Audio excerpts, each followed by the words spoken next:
Gold, trusted gold buyers. మీరు తాకట్టు పెట్టిన బంగారాన్ని విడిపించి ఈ రోజు ఉన్న మార్కెట్ ధరకు కొనబడను.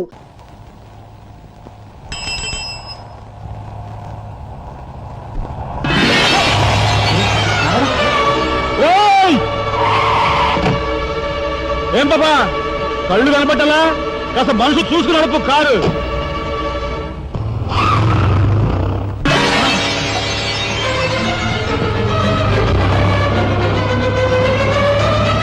ఎంత పొగర్రా దీనికి.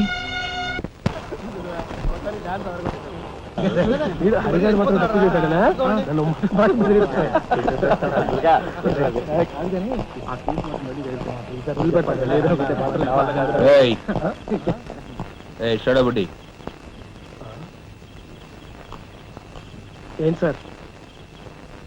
ఎక్కడి నుంచి రాస్తున్నారు? అమ్యూజ్మెంట్ పార్క్ నుంచి. టికెట్లు ఎక్కడ? టికెట్లు చింపేసి కదండి లోపలికి పంపిస్తారు. ఏంట్రా లాజికల్ మాట్లాడుతున్నావు?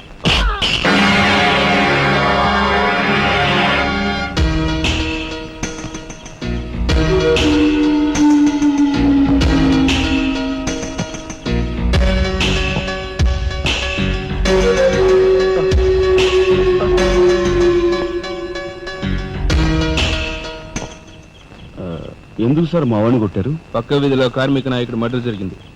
ఆ మర్డర్ చేసింది మీరే కదరా? ఏంట్రోయ్ డ్యూటీ దిగిపోతూ మందు కొట్టి ఇంటికి వెళ్తున్నారేమో డౌట్ వచ్చి. ఏంట్రా కూర్చోవ్?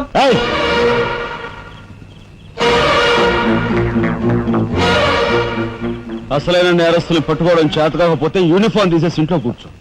అంతేగాని రోడ్డు మీద పోయే వాళ్ళని పట్టుకోవాలనుకుంటే ఎవరు ఊరుకోరు. జాగ్రత్త. పోయండి రా.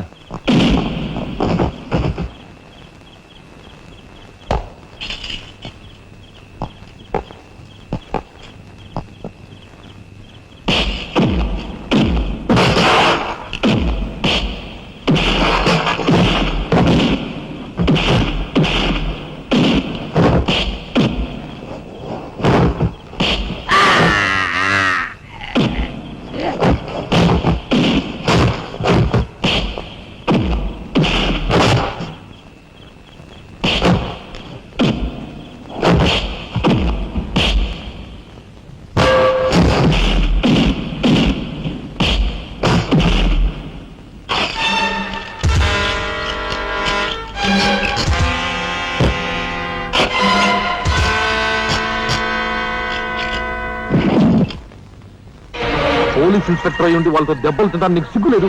24 గంటల్లో ఆ గ్యాంగ్ ని పట్టుకుని పోలీస్ స్టేషన్ లో పెట్టకపోతే నిన్ను మర్డర్ చేస్తాను. అండర్స్టాండ్? వాడేదో నీ పోలికలతో పుట్టాడు కదా అని కాస్త గారాబం చేశాను అంతే. నెత్తి కూర్చున్నాడు. ఏ లోకల్లో ఉన్నావో ఏమో.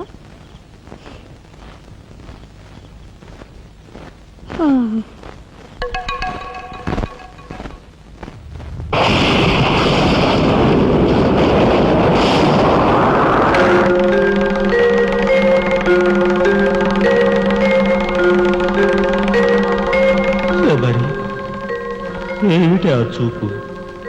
నేను గుర్తుపట్టలేదా? అయ్యా నా దేవుడు, నువ్వా? అయ్యా నన్ను తాకరాదు. ఆత్మ రూపంలో ఉన్న నన్ను తాకితే మాయమైపోతాను. అపచారం అపచారం.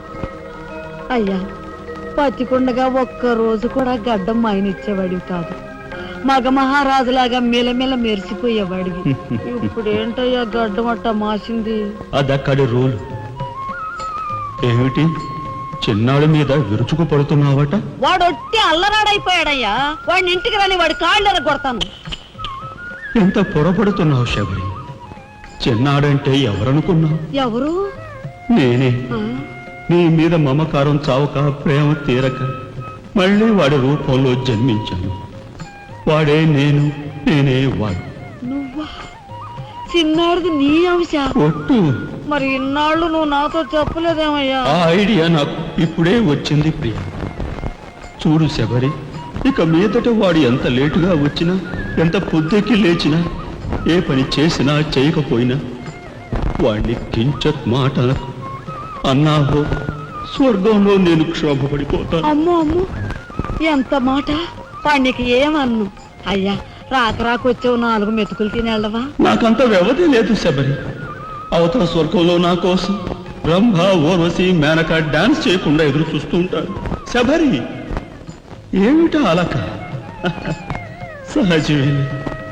చూడు శబరి, నువ్వు నాకు పాదాభివందనం చేసుకుంటే నీకు స్వర్గం ప్రాప్తిస్తుంది. అక్కడ మనం కలిసి డాన్స్ ఆడదాం. నిజమా?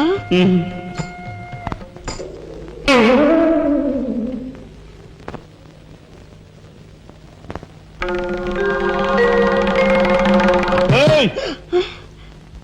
వస్తున్నా వస్తున్నా వస్తున్నా. తలుపులు బాత్తుడు వినపట్లా? ఏదో లోకంలో ఉండి ఏదో లోకల రఫ్ ఆడించేస్తానేమనుకున్నావు? భోజనం చేసావా? ఆ, ఇంకా పడుకోలేదే? నువ్వు వస్తావని. నేను వస్తానని అర్ధరాత్రి వరకు నా కోసం ఎదురు చూస్తుంటే నీ ఆరోగ్యం ఏమైపోతుంది? పడుకో. ఏమిటా చూపు? పడుకో.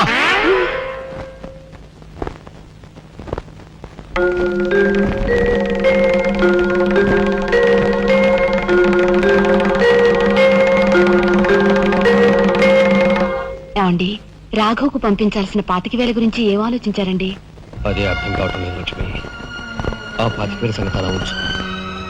కనీసం ట్రైన్ ఛార్జీలకైనా ఇచ్చి 4-5 రోజులు ఎలాగోలా ఆ 25,000 పంపిద్దామని చెబుదామన్నా ఈ 500 అయినా పుట్టేటట్లేవు. ఒక పని చేయండి, నా దుద్దులు తాకట్టు పెట్టి. వద్దు లక్ష్మి, వద్దు. ఈ సంగతి తెలిస్తే రాఘవ అసలు చదివే మానేస్తానంటాడు. నేనే ఇంకో ప్రయత్నం ఏదైనా చేస్తాను. గురు, బ్రహ్మాండమైన ఐడియా. ఈ డొక్కు కెమెరా అమ్మేస్తే కనీసం 200 రావచ్చు. నేను 10th క్లాస్ పాస్ అయినప్పుడు మా నాన్నగారు కొనిచ్చిన వాచ్ ఇది. ఇది అమ్మితే 100 గ్యారెంటీ. ఈ కళ్ళజోడు ఉంట్రా, ఇవన్నీ అమ్మగా వచ్చిన డబ్బుతో కనీసం మా అన్నని ఈ రాష్ట్రంలో దాటించలేం. ఇంకా 5 రాష్ట్రాలు దాడాలి తను. అదేమి చూడండిరా. 2,000కి 1 రూపాయి తక్కువ అయితే కెట్టదురంటే జిడ్డులో పట్టుకుంటారు. అయ్యో, ఏం జెంట్లమెన్ గారు, ఏంటి గొడవ? ఏం లేదు బాబు, మా ఇంట్లో అద్దెకున్న మనిషిని ఖాళీ చేయించి పెట్టవయ్యా అన్న. కాస్త రవిడేజం చేసి దానికి 2,000 అడిగాడు. కొంచెం తగ్గించుకోవయ్యా అన్నాను. చాచి లంపకాయ కొట్టాడు. ఇదిగో మధ్యపేరం, 1000 రూపాయలు ఇస్తావా? నీ ఇల్లు ఖాళీ చేయించి పెడతాం. 1000 రూపాయల? అయితే పదండి. ఏంటి పదండి, అవన్నీ మా వల్ల కాదు, మా గురువు వల్లే అవుద్ది. అడ్డుగో. నమస్కారం గురువు గారు. 1000 రూపాయలకు మంచి బేరం ఒప్పుకున్నాం గురు. నువ్వు కొంచెం రౌడీజం చేసి ఇల్లు ఖాళీ చేసి పెట్టాలి. రౌడీజం చేసి పెట్టాలా? రఫ్ ఆడిస్తాయేమనుకున్నావా? పాపం ఆయన ఇల్లు ఆయన ఖాళీ చేసి పెట్టడంలో తప్పే ఉంది. న్యాయమే కదా. ఒప్పుకో గురు ప్లీజ్. అంతేనంటావా? సరే బాబు, ఒక మాట, అది సామాన్యురాలు కాదండి. రాలు అంటున్నాడు. కొంపదీసి ఆడదా? అవునండి. ఆడదాని మీద నా ప్రతాపం చూపించడమా? సిగ్గులేదు. పోతలే. బాబు, మీరు ఒక్కసారి వచ్చి చూడండి. అది ఆడది అనుకుంటే మీరు తలొకతోనూ నన్ను తన్నండి. ఇదెక్కడ ఆడదురా అనుకుంటే మీ హెల్ప్ మీరు చేయండి, మీ డబ్బులు మీరు తీసుకోండి. పద.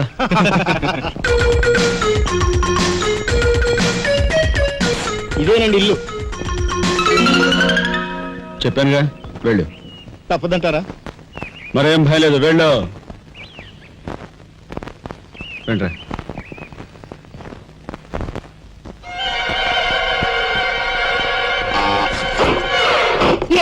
మా ఫ్యామిలీ రోడ్డు మీద ఉందమ్మా. ఈ కన్యాకుమారిలో చాలా గొప్ప తల్లి. అయ్యా, అమ్మా, వద్దు వద్దు అన్నాను. వెళ్ళు వెళ్ళు అన్నారు. తీరా లోపలికి వెళ్ళి చూస్తే అది మాత్రం ఆడదు కాదండి బాబు. దీని సంగతి నేను చూస్తా.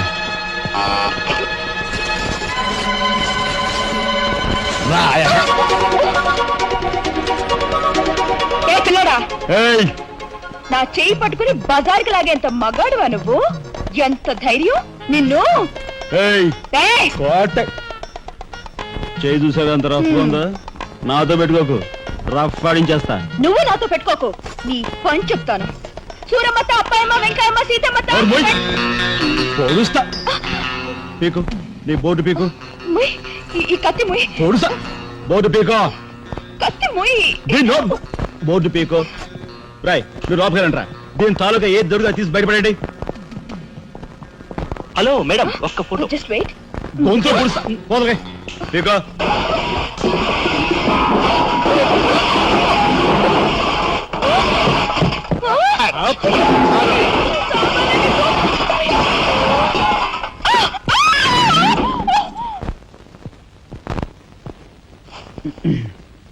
ప్రయత్నాయ్ నువ్వు రేపే ఢిల్లీ వెళుతున్నావు.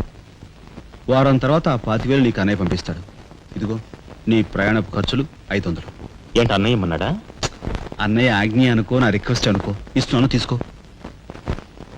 ఈ డబ్బు నీకెక్కడిది? యక్ష ప్రశ్న వెయ్యొద్దు. ఇస్తున్నా, తీసుకో. అంతేగాని ఎక్కడి నుంచి వచ్చాయి, ఎలా వచ్చాయని డీటెయిల్స్ మాత్రం ఆ అడగ. డబ్బులు నీకు ఎక్కడైరా? చెప్పానా యక్ష ప్రశ్న అడుగుతున్నది నేను. ఎక్కడదా ఈ డబ్బు నీకు? అన్నయ్య చిక్కు చిక్కు. అదే ఈ డబ్బు ఎక్కడదా నీకని అడుగుతున్నాను.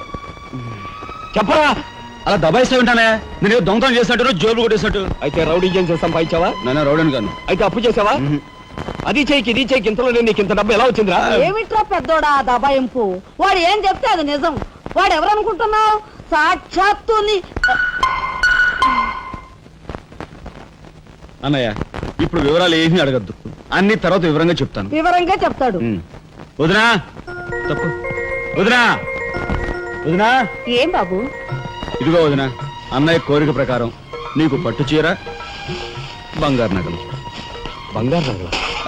బంగారు నగలంటే బంగారు లాంటి గిల్ట్ నగలు. అయితే రాత్రి మేము మాట్లాడుకున్న మాటలు. అన్నయ్య ఇప్పుడు వివరాలు అడగద్దు, అన్ని తర్వాత వివరంగా చెప్తాను అన్నానా? ఇప్పుడు వివరాలు ఏం అడగద్దు, తర్వాత అన్ని వివరంగా చెప్తానన్నాడా? ఆ వివరాలు నేను చెప్తాను.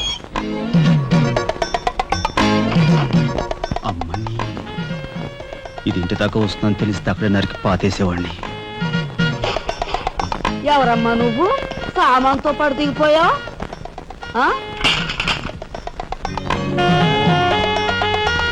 రావే రఫ్ పడతా. Excuse me.